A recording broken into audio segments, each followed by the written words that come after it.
په رښتیا به هم اوس اسرائیل په فلسطین کې له جګړې لاس واخلي؟ ځکه بېلابېل لیدلوري په دې برخه کې شتون لري. ځینې شنونکي په دې اند دي چې اوس په خپله اسرائیل هم له جنګه ستړی شوی دی، ځکه د هغې دواړو لورو ته درنه مرګ ژوبله اوښتې ده. ستاسې په دې اړه نظر څه ده؟ دلته که دغه بحث لږ داسې تخنیکي مخته بوځو، یو خو دا چې حماس دغه خپله دفاع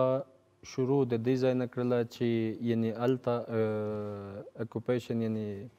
تجاوز موجود و، اسرائیلو د فلسطین خاوره هغه اشغال کړې ده، د هغې نه خلاصون لپاره د فلسطین دفاع شروع کړې ده. خو اسرائیل یو خوب له ځان سره لري، که څه هم په تالمود د دوی په تالمود کې هم همغه ذکر شوي ده او هغه شیان د ګریټ اسرائیل خوب هم لرلو، اوس هم لري. امریکا خپله پالیسي پیاده کوي او دا یې د امریکا په پالیسۍ کې د خپله پالیسي هم پیاده کوي. یعنې که چیرې بیا لږ ور داخل شو، لږ ور جوړ شو، امریکا هم دا د ګریټ اسرائیل نه یره لري،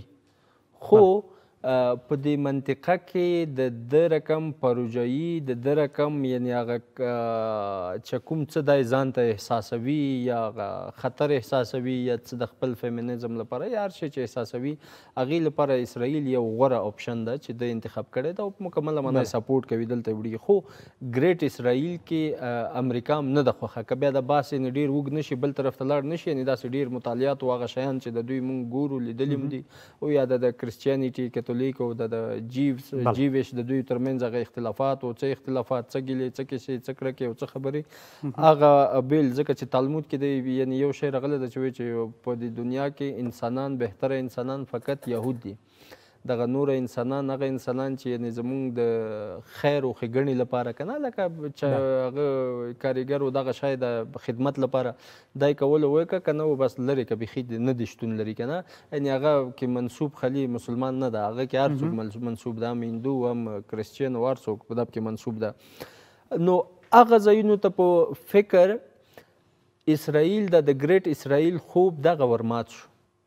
سمه ده، هغه ځمکه نیول شوې ده، د فلسطین ځمکه نیول شوې ده، دلته یو سیز فایر یا اوربند هم رامنځته شولو، خو اسرائیل هم یعنې داسې یو ګزار وخوړو، هغه څه چې د فکر کړی و، د فارکاسټینګ یعنې دا پلانینګ کړی و ځان سره چې زه به په دومره وخت کې تقریبا د ګریټ اسرائیل چې کومه نقشه د ده سره ده د دې یو شپېته سلنې ته به ورسمه. خو هغه خوب یې اوس ورو په ورو راټولېدو شو، که څه هم د سوریه طرف ته د بولان د کتشه ده هغې طرف ته یو څه ورغی،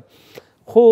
نورو طرف ته کیسه یې دغه یې ورماته شوله، دا یې ورماته کړله. نوره راغله خبره ده چې دغه جنګ چې د څه شي لپاره شروع ده هغه شیان خو نه دي حل شوي که نه،